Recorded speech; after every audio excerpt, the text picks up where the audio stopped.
it's interesting about watching content because watching content can be a double-edged sword. You can learn a bunch of things, and everyone at home here, I like to feel like they're getting value and they're learning things. But there's also the other edge of people who feel like if they just watch a bunch of shit and do nothing, that they're taking action. They feel better about themselves, but they're not actually taking action. You know, so you have to balance the two carefully.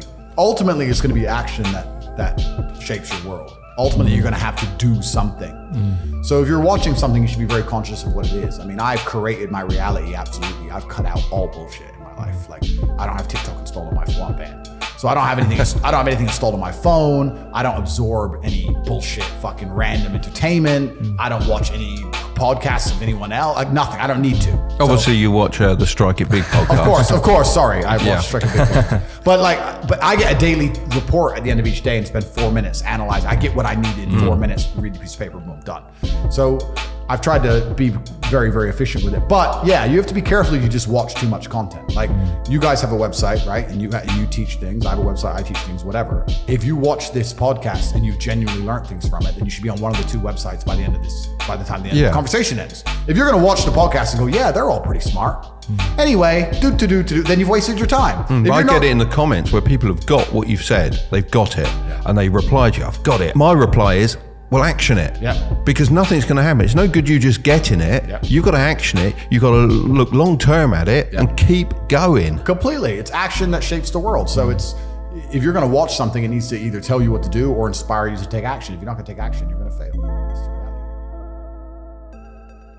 I said that I don't read books, and I'm very anti-reading, and it upset a whole bunch of people. My problem with reading is not that there's not good information there. It's too slow. It feels slow. I'm with him. It feels slow. I just feel like I don't have read a bit faster. Yeah, perhaps. I don't have the hours. I'm now at the point where I will hand the book to my PA and say, give me a 2-minute surmise, you read it. Like, for me, that's just where I am.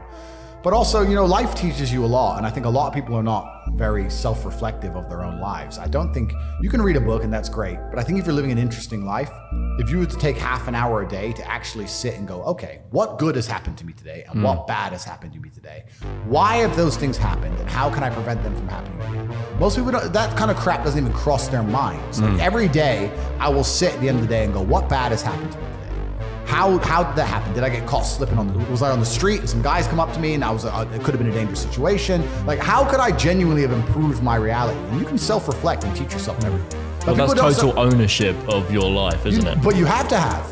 But a lot of people don't. You have to have ownership of everything good that's ever happened to you and everything bad that's ever happened to you. I have complete ownership for the fact I was cancer. I don't sit there and go, oh, they're lying about me. Yes, they're lying, but I still own it completely. They're lying about me and they're talking shit, but I own it and I took responsibility for it and I sat there and I took absolute accountability and I thought, okay, how can I turn this in my favor? And I beat them. If I'm walking down the street and it starts to rain, I take responsibility for that. I didn't have to be in rainy London. I could have been somewhere else. I could have brought an umbrella. Could have took a car. I am responsible for getting wet in the rain. And there's people out here who just don't take any responsibility for their own actions, let alone the weather. If you take complete self-accountability and you self-reflect, you can learn a whole bunch about